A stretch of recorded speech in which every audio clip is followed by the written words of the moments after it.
11 ዘለው ስምረት የሚባል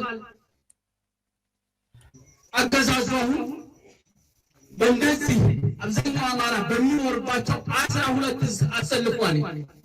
ብልጽግና 11 ዘለው ስምረት የሚባል ከትግራይ አፈንግጦ የመጣ አንድ አብረዋለ 12 ነው እየተቀናነሰ ያለ። ይሄን ግን እስከሚያቆለውለው ድረስ እየተመታ መሆኑን ሁልጊዜ ከምትሰሩት የምታዩት በየጊዜው ይማረካል፣ በየጊዜው እጅ ሰጣሊ፣ ሁልጊዜ እቅድ ያቅዳል፣ ግን አንድ ቀን መፈጸም አልቻለም። አጠፋዋለሁ እያለ ይደነፋን፣ ከድንፋታ አላለፈም።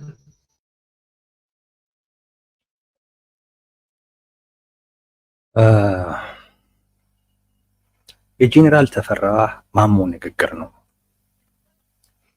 እንግዲህ ይመስለኛል ከንግግራቸው እንደተረዳሁት አንድ የሆነ ኮር ምናምን ነገር ተመስርቶ እሱን እያስመረቁ ነገር ነው። ሌላውን ንግግራቸውን ብትሰሙት ያ እንደሆነ ትረዳላችሁ። ይኸው ለዚህ ደርሰን ኮር ማስመረቅ እንችላለን ምናምን አይነት ነገር ሲሉ እንሰማቸዋለን ጄኔራሉ። እና እዛ ላይ ያደረጉት ንግግር ነው። 11 እዝ የብልጽግና የስምረት ደግሞ ያው የነጌታቸው ማለታቸው ነው። የነጌታቸው ረዳ እዝ ደግሞ እንግዲህ አንድ ነው። ወደ 12 እዝ አማራ ክልል ውስጥ አለ። ግን የሚፈልገው ማድረግ እየቻለ አይደለም። እንደውም ምን እያደረግነው ነው የሚሉት። እንስማቸው እስቲ ነገርማ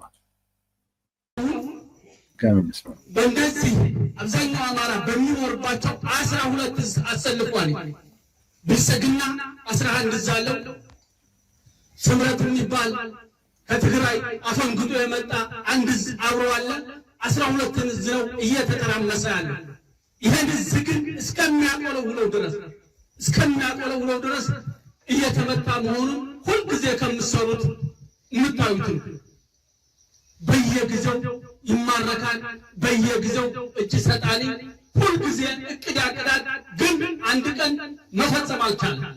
አጠፋዋለሁ እያለ ይደነፋን፣ ከድንፋታ አላለፈም።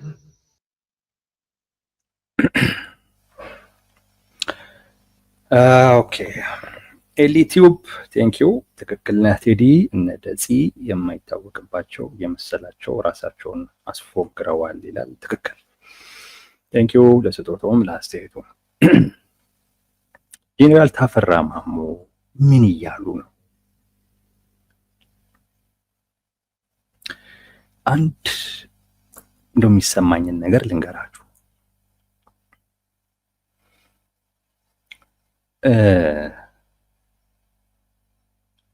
ማለት አንዳንድ ጊዜ አደባባይ ላይ ወተን ስናወራ በተለይ ፖለቲከኛ የሆኑ ሰዎች እኛን እንኳን ተውን፣ ፖለቲከኛ የሆነ ሰው ኦፍ ኮርስ ሊዋሽ እንደሚችል ይገባኛል። ለምሳሌ ጦርነት ላይ ያለ አካል ወጥቶ አልቻልንም ሊል አይችልም። በጣም ተገዳድረውናል ሊል አይችልም። ረፈረፍናቸው ነው ሊል የሚችለው፣ ተዳክመዋል ነው ሊል የሚችለው። ምክንያቱም ለሰራዊቱ ሞራል የሚሰጠው እሱ ስለሆነ ማለት ነው። ሞራል የሚሰጠው እሱ ስለሆነ ሰራዊቱን ሞራል ሊሰጥ የሚችል አይነት ነገር ነው ሊወራ የሚችለው። ግን ያ ነገር ደግሞ እንደዛ መወራት ደግሞ ስላለበትም ዝም ተብሎ የሚሆንም የማይሆንም ነገርም አይቀባጠርም። እንደዛ አይወራም። በተወሰነ ደረጃ ሰውስ ምን ይለኛል የሚለው ነገር ትዝብት ውስጥ ሲጥለኝ ይሆን የሚለውም ነገር ከግምት ውስጥ መግባት ያለበት ይመስለኛል። የፋኖ አመራሮች ለዚህ ለሁለተኛው ጉዳይ ግድ የላቸውም። እንዳየሁት ከሆነ ምንም ትዝብት ውስጥ ነው የሚጥለን። እንደው እንደዚህ አይነት ጥያቄስ ቢመጣ በምን አይነት መልኩ ልንመልሰው ነው? እንደው ይሄ አይነት ንግግር እንዲህ አይነት ትችት ይጠራብን ይሆን? እንደዚህ አይነት ተቃውሞ ያስነሳብን ይሆን? ምንም ግድ የላቸውም። እንደው አድማጮቻችን ደጋፊዎቻችንስ ራሱ ይታዘቡን ይሆን? የለም፣ ምንም እንዲህ አይነት ነገር የለም። በቃ ያልነውን ይቀበላል ብለው ነው የሚያምኑት። አድማጫቸውን እንደዛ ነው የሚያስቡት። እኛ ያለውን ሁሉ ነው የሚቀበለው ነው የሚለው። አሁን እንግዲህ ተመልከቱ፣ ወደ 12 እዝ ማለት ጄኔራል ናቸው። አሁን ይሄ ለሳቸው የሚነገር አይደለም።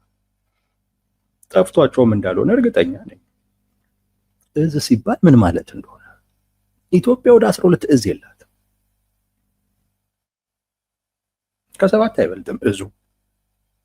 እሱም አሁን ከጠቅላይ ሚኒስትር አብይ አህመድ መምጣት በኋላ የጨመረ ነው። ከዛ በኋላ የጨመረ ነው እንጂ ኢትዮጵያ ውስጥ ያለው እዝ 7 ነው። በፊት 4 ነበር፣ ሰሜን፣ ምስራቅ፣ ደቡብ፣ ምዕራብ በሚል ሰሜን እዝ ተመታ የሚባለው ለዛ አይደል። ምስራቅ እዝ አሁን አማራ ክልል ውስጥ የሚንቀሳቀስ ነው።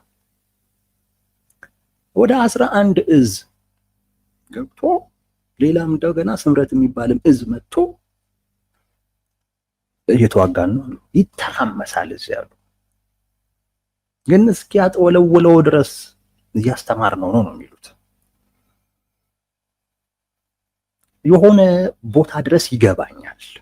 ቅድም እንዳልኳችሁ በቃ ጦርነት ላይ ናቸው። ለሰራዊታቸው ሞራል መስጠት ያስፈልጋል። ስለዚህ ያደረጉትንም ሳይሆን ያላደረጉትንም ጭምር ነው የሚያወሩት። ያደረጉትንም አጋነው ነው የሚያወሩት። እዚህ ድረስ ይገባኛል።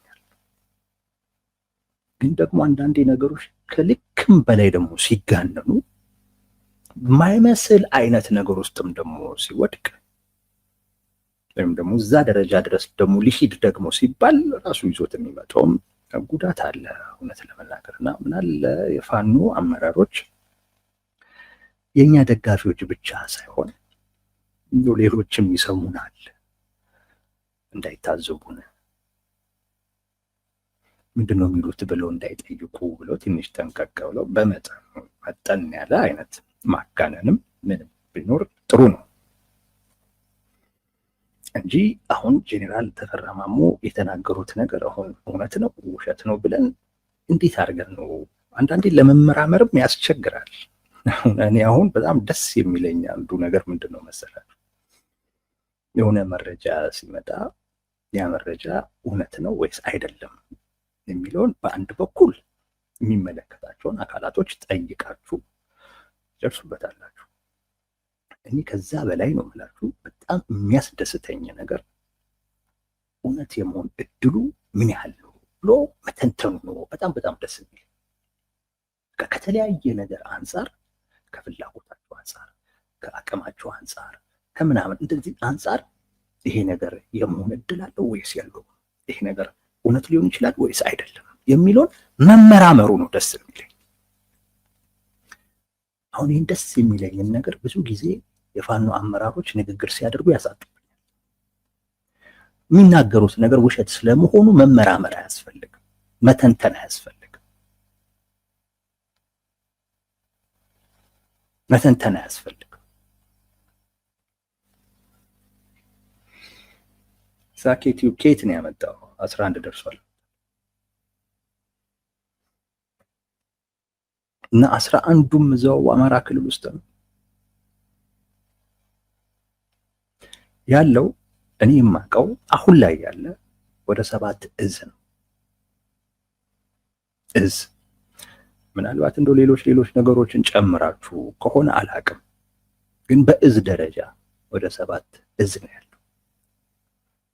በአቅጣጫ አሉ፣ ሰሜን፣ ምዕራብ፣ ደቡብ፣ ምስራቅ የሚባሉት አሉ። ከዛ ውጪ የሆነ ጊዜ ላይ ሰሜን ምዕራብ እንደዚህ የሚባል ነገር ተቋቁሞ ነበር። ሰሜን እዝን ለማውጣት ሲባል ያን ያስታውሳሉ። የትግራይ ጦርነት ከመጀመሩ በፊት ልክ እንደዚሁ ተመስርቶ ነበር። ሌላኛውን ቅርብ ጊዜ ደግሞ የተመሰረተው የእግረኛ ኮማንድ የሚባል እነዚህ 7ቱ ናቸው። ሌላ ካላችሁ ንገሩኝ። እኔ ያው ከጠሩትኝ ውጪ ሳኬ እና ሙሌ እሱን ንገሩ።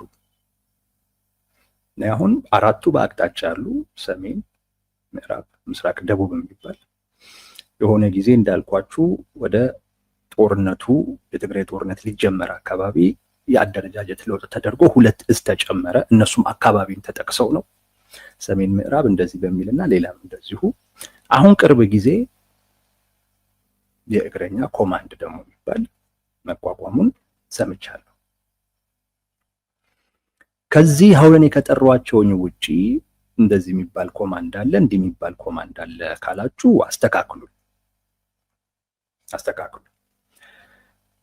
ወይስ ኢትዮጵያም ወደ 11 እዝ ያላት አይመስለኝም። ግን ደግሞ ምናልባትም እንደዋለም ካላችሁም ግን እሱ ሁሉ አማራ ክልልም አይደለም። እዝ ማለት ብዙ ኃይል ነው። የሚገርማችሁ በአንድ እዝ ውስጥ የምታውቋቸውን ነገሮች ካሉ ዘርዝሩልኝ። እዚህ ችግር የለውም። ከሌ የሚባል ኮማንድ ብላችሁ ቅርብ ጊዜ የተቋቋመ አንድ ነገርኳችሁ። የእግረኛ ኮማንድ የሚባል ኢንፋንትሪ ኮማንድ የሚሉት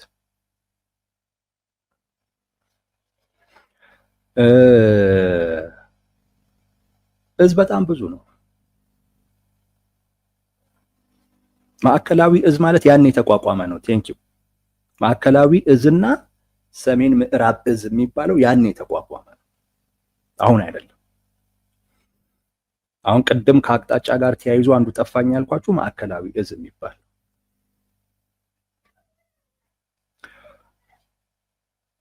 እዝ ብዙ ነው።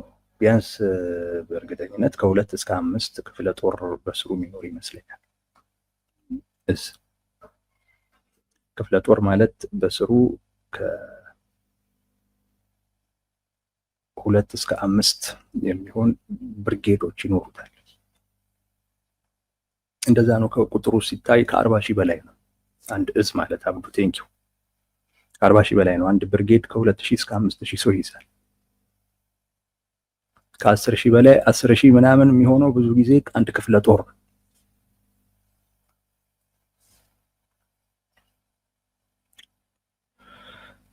ይሄ ሁሉ እንግዲህ አማራ ክልል ነው አሉ። የሁሉ እዝ አማራ ክልል እና ስምረትም የሚባልም እዝ ተመስርቷል ነው። እሳቸው ወታደር ናቸው። የሁሉ እዝ አማራ ክልል ውስጥ ሊሆን አይችልም። እንደው ቢኖርም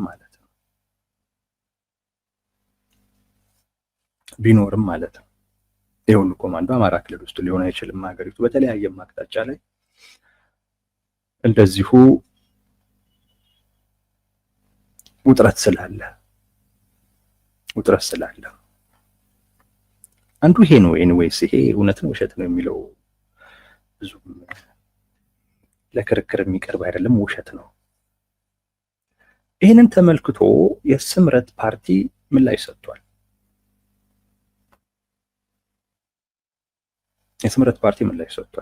ክሱን በሚመለከት አጠር ባለ አይነት መልኩ ምላሻቸው እኛ ያው በምርጫ ቦርድ በኩል ፓርቲ ለመሆን ማመልከቻ አስገብተን እየተንቀሳቀስን ያለንን ገና አልተጠናቀቀም እና ሰራዊት የሚባል ነገር የለንም። አፋር ላይ ያለው ወይም ራሱን ቲፒኤፍ ብሎ የሚጠራው እንደውም እነሱ አፋር ላይም አይደለም የሚሉት ትግራይ ውስጥ ያለው ነው የሚሉት። ትግራይ ውስጥ ያለው በራያ በምናምን አካባቢ ላይ የሚንቀሳቀሰው የራሱን ቲፒኤፍ ብሎ የሚጠራው አካል ተገፍቶ መውጣቱን፣ ችግራቸው በውይይት መፈታት እንዳለበት እናምናለን። ነገር ግን ያ ኃይል ግን ከኛ ጋር ምንም አይነት ግንኙነት የለውም። በፋኖ በኩል ይሄ አይነት ክስ መቅረቡ ክሱ ከታየ ቲፒኤልኤፍ እንደዚሁም ትግራይ ላይ ያለው ጊዜያዊ አስተዳደርም እኛን የሚከሱበት አይነት ክስ ነው። መመሳሰሉ አብረው እየሰሩ ስለመሆናቸው ማሳያ ተደርጎ ሊወሰድ የሚችል ነው የሚል ምላሽ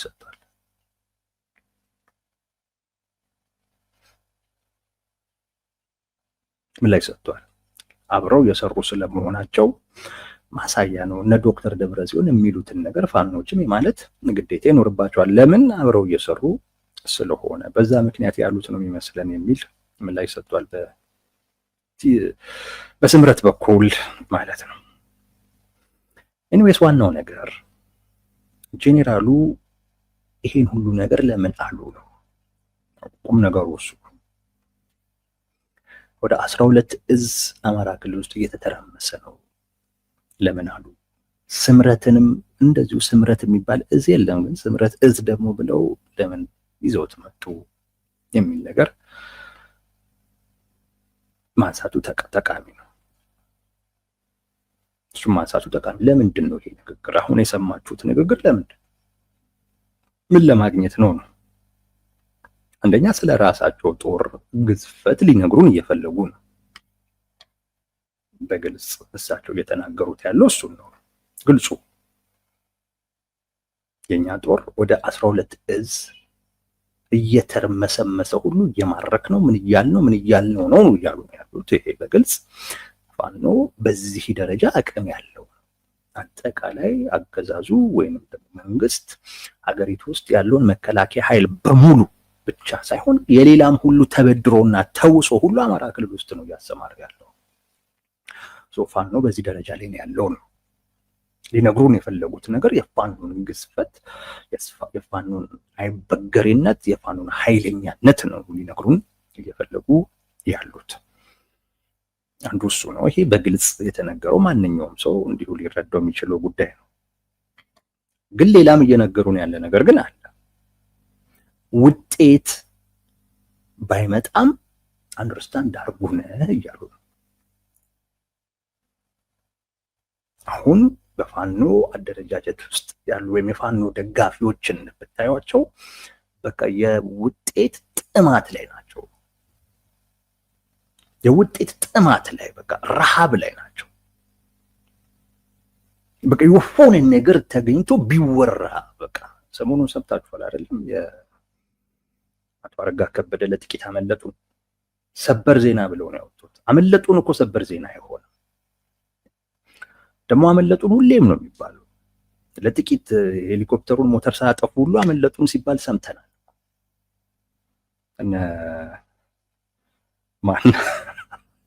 እነማን ናቸው? በቃ በስናደባየው አለ በሞርታር ቁም ነገርም አላስወራሉን እኮ እነዚህ ሰዎች። የሄሊኮፕተሩን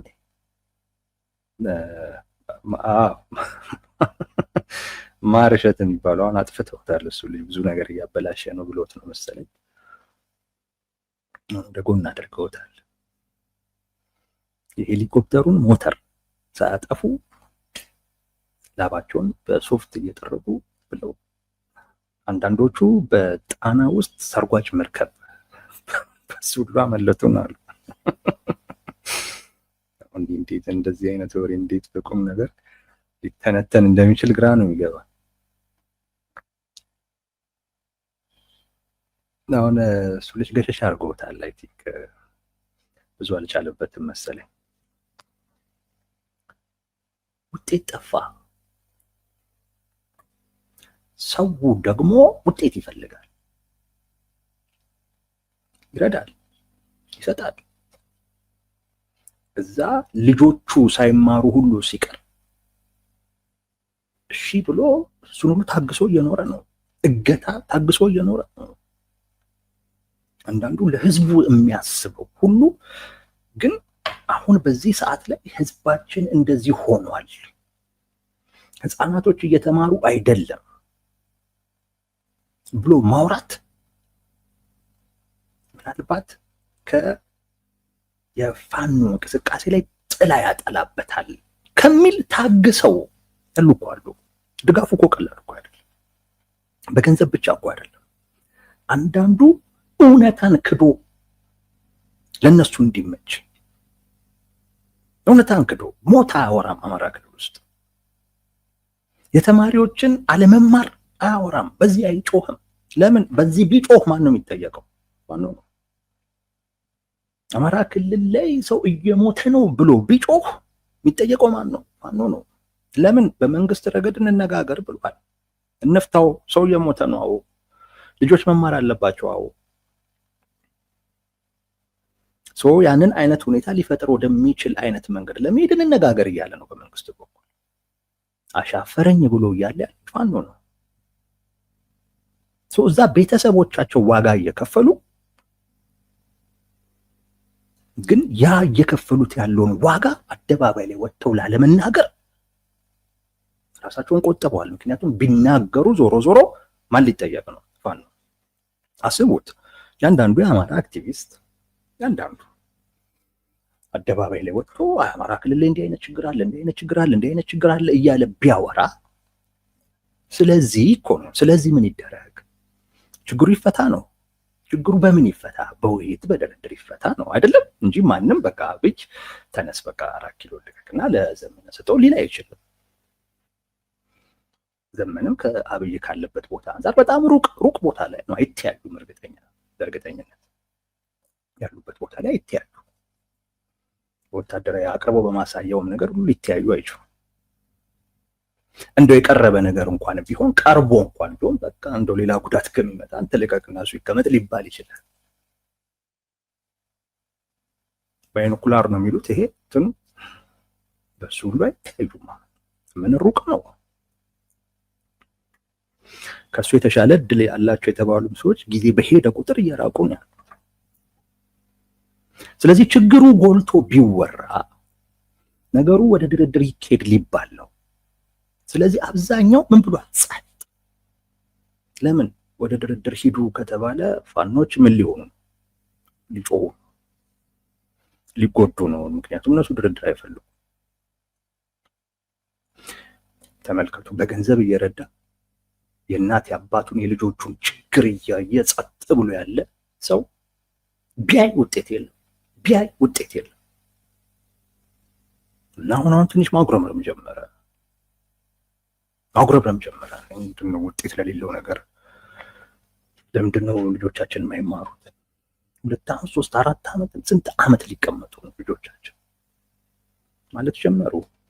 አንዳንዶቹ እንደውም ደፈር ብለው አማራ ክልል ውስጥ እንዲህ አይነት ችግር አለ ይሉና መንግስት ለምንድነው በሰላም አጥፈተው ይላሉ። ፓርላማ ላይ ቁጭ ብለው በሰላም አልፈታም ያላቸው መንግስት ይመስል ሄዶ አማራ ክልል ላይ ጠይቁ ታጣቂውን በሰላማዊ አይነት መንገድ ችግራችሁን ለመፍታት ዝግጁ ናችሁ ወይ ብለህ ብትጠይቃቸው ዋጋን ይሰጧል።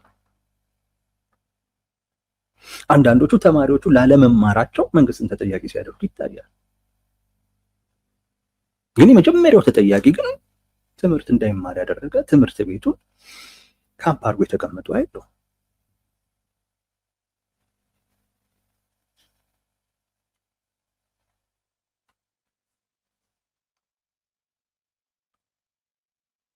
ሽፍታ ከዛ ድርድር አይጋጭም ወይ?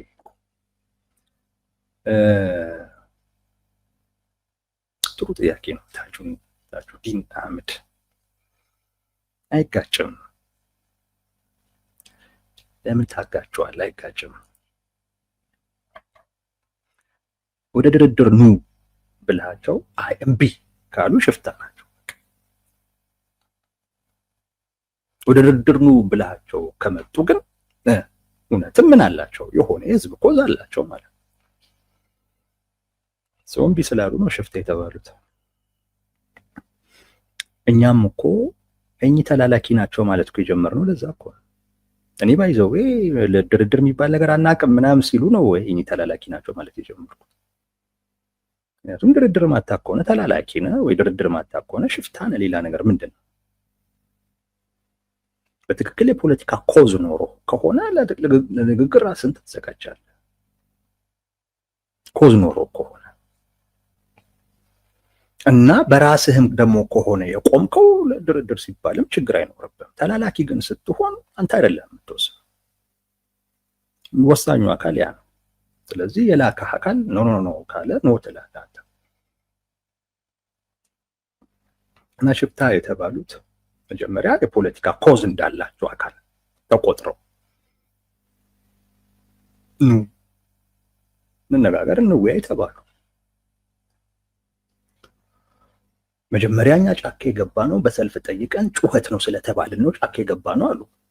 ኦኬ ጫካ ከገቡ በኋላ አይ ልክ ናችሁ ጩኸት አልነበረም ኑ እንነጋገር ተባሉ።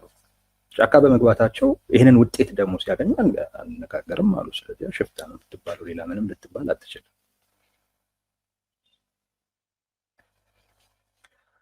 በትክክል የህዝብ ኮዝ ያለው አካል ይመጣል፣ እንደውም ይፈልጋል፣ ራሱ ይጠራል እንዲህ አይነት ነገር።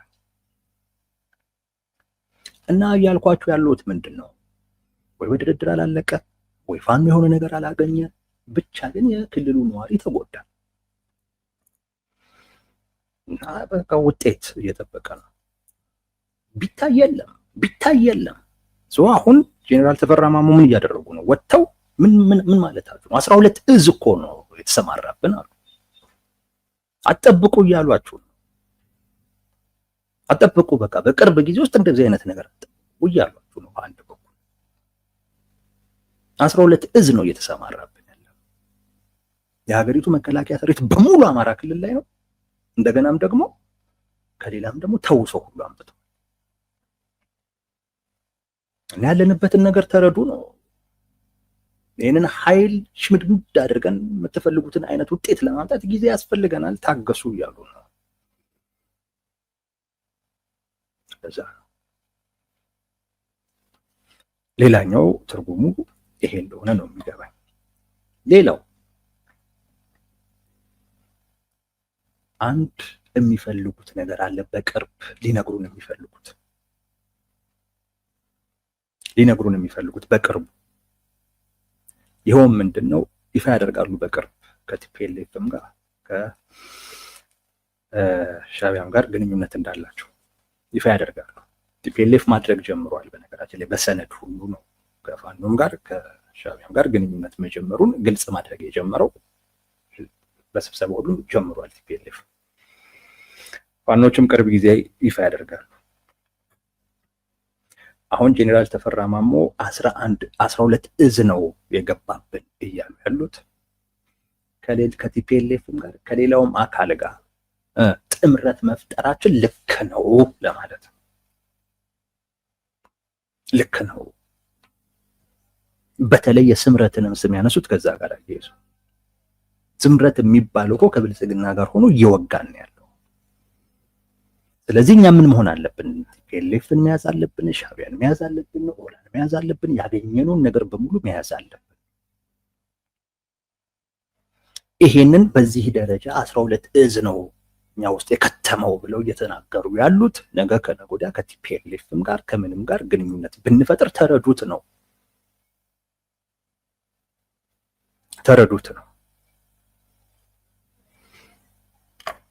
አማራ ክልል ውስጥ ፋኖቹ አንዱ ትልቁ ፍርሃታቸው ይሄን ነገር ግልጽ ማድረግ ነው።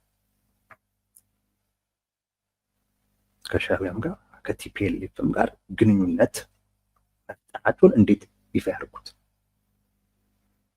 ግንኙነት ደግሞ አለመፍጠር አይችሉም። ምክንያቱም የህልውና አደጋ ውስጥ ናቸው። ባይዘው አሁን ላይ የቆሙት በነ ቲፒኤልኤፍ በአማራ ህዝብ አቅም አይደለም። የአማራ ህዝብ አቅም ለነሱ የሚችለውን ሁሉ አድርጎ ትቷል። በቃ አቁሟል። የጨረሰም ጨርሷል። ያለውም ይብቃኝ ብሏል። ቅቡልነታቸውም ቀንሷል። በቃ ይፈልጉ ይጥፉ ባይ ናቸው። ቆሞ ያለው በነ ሻዕቢያና በቲፒኤልኤፍ ነው። በነሱ ላይ ቆሞ ከነሱ ተነጥሎ መቆም የማይችል አካል የግድ ማድረግ ያለበት ምንድነው? ማህበረሰቡ እንዲቀበል ማድረግ ነው። ምናልባት ደግሞ ግንኙነቱ ይፋ ሲሆን የነበረችውም ትንሽዬዋም ቅቡልነት እንዳጠፋ ማለት ነው። እንዳጠፋ። ስለዚህ ይኸው ስምረት የሚባል እዝ ሁሉ ተቋቁሞ 12 እዝ እኛ ውስጥ ገብቶ የተርመሰመሰ ነው። ስለዚህ እኛ ምን መሆን ያስፈልገናል? አቅም መፍጠር ያስፈልገናል ለማለት እየተንደረደሩ ነው። ሶስተኛ አራተኛው በቅርብ የምትሰሙት ነው። ቲፒኤልኤፍ በአፋር በኩል ለመግባት ሞክሮ ከባድ ኪሳራ ከስሮበታል። በዲፕሎማሲም ረገድ ከስሮበታል፣ ተዋርዶበታል፣ ከሃዲነቱን አሳይቷል። እንዴት እንደሚያስተባብሉ አላውቅም። በተመሳሳይ መልኩ ደግሞ ጉዳት አስተናግዷል።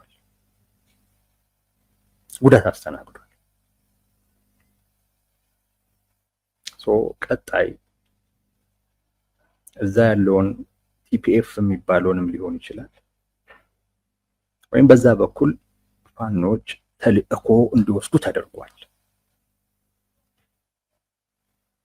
ቲፒኤፍን ለመምታትም ሊሆን ይችላል። ወደ አፋር ግን ፋኖች መንቀሳቀሳቸው ማይቀር ይህ ተልእኮ ተሰጥቷል። አሁን ቲፒኤልኤፍ በራሱ ቢያደርገው ጦርነት ጀማሪ ተደርጎ እየታየ ነው። አንድ የሞክሮት ትልቅ ኪሳራ ነው የከሰረበት። ባይዘዌ ብዙዎቹ የፖለቲካ አመራሮች ደስተኛ አልሆኑም በዚህ። የተወሰኑ ጄኔራሎች ናቸው የወሰኑት። የተወሰኑ በቃ እናንተ ውጊያ ነው የምታውቁት፣ እንደዚህ አይነት ነገር አትወስኑ ተብሏል። ዝም ተብሎ ይገባል እንዴ ነው ያሉት። ዝም ተብሎ እኛ እዚህ ጋር የፌዴራል መንግስትን ጦርነት ጀማሪ አድርገን ለማሳየት እየታገልን እየሞከርን እንደውም መሬት አልይዝልህ ብሎን እየተጨነቅን ባለንበት ሰዓት ዝም ብሎ ጥሶ ይገባል እንዴ ነው ያሏቸው። ሊያስቆሟቸው አይችሉም። እነሱም ያሏቸው ይሄንን ሁሉ ከምትዘባዝቡ ዝም ብላችሁ አስተባብሩ ነው ያሏቸው። ወጣችሁ አስተባብሩ በቃ። አሁን በዚህ አይነት መልኩ ሊቀጥል አይችልም። ይሄንን ሚና የፋኖ አደረጃጀቶች ሊወጡት ይችላሉ በቅርብ ጊዜ ውስጥ። ጄኔራል ታፈራ ማሞ የስምረት እዝ እየወጋን ነው ያሉበት አንዱ ምክንያት ከዚህ ጋር የተያያዘ አብሮ መስራታቸውን በደንብ የሚያሳይ ነው፣ እውነት ነው። ነገር ግን ወደዛም ሄደው ግን ጥቃት ሊሰነዝሩ እንደሚችሉ ግን ጠብቁ። ጄኔራል ተፈራ ማሞ ብድግ ብለው መጥተው የስምረት እዝ አላሉ። አንድ የፋኖ አመራር ይህን ሲል ሰምታችሁ አታውቁም።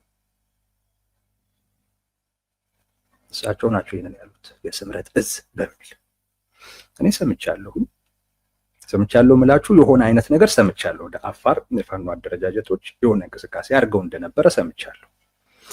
ምናልባት ግን አሁን በግልጽ ሊያደርጉ ይችላሉ። ለዛ ነው የስምረት እዝ እየወጋን ነው የሚል አይነት ነገር ጄኔራል ተፈራ ማሞ ይዞ የመጡት በዚህ ምክንያት ነው። ሌሎችም ግምቶችን መገመት እንችላለን። ጄኔራል ተፈራ ማሞ ከቲፒኤልኤፍ ጋር ድሮም ቢሆን አብረው የሰሩ ናቸው። ያው ካልደገምኩት እያሉ ነው።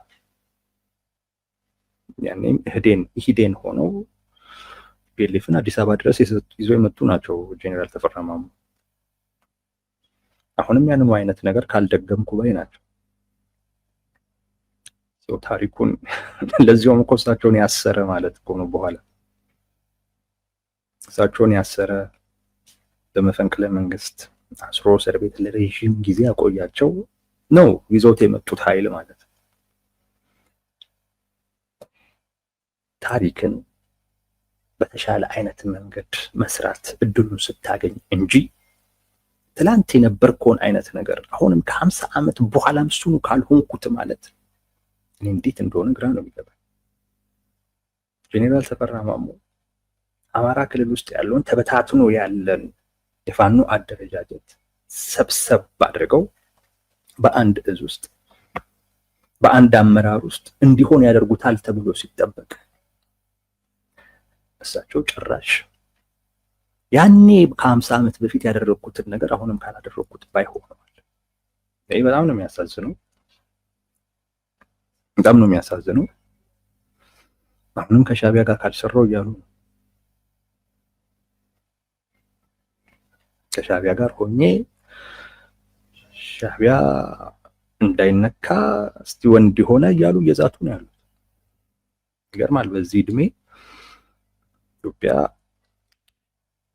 ተገቢ የሆነ ጥያቄ አንስታ ፍትሃዊ የሆነ ጥያቄ አንስታ እሱን መልስ ለማሰጠት የራሷን እንቅስቃሴ እያደረገች ባለችበት በዚህ ወቅት ከጀርባ እወጋሃለሁ ያሉ ሰው ናቸው ጄኔራል ተፈራ ማሞ ማለት።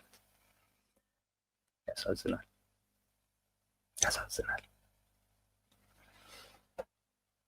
ታሪካችሁ እንደዚህ እንዳይሆን የተሻለ እየሰራችሁ እንጂ ከ50 ዓመት በኋላም የ50 ዓመት ታሪካችሁን የምትደግሙበት ቦታ ላይ ራሳችሁን እንዳታገኙት። አሜን በሉ። የምርቃት ነው። እውነቴን ነው የምላችሁ። እንደው አዲስ ነገር የምትሰሩበት ቦታ ላይ ሁኑ እንጂ ከ50 ዓመት በኋላም የ50 ዓመት ታሪካችሁን የምትደግሙበት አይነት ቦታ ላይ እንደው አትመለሱ። የኢትዮ ሰላም ቤተሰቦች አይድረስባችሁ ነው የምላችሁ።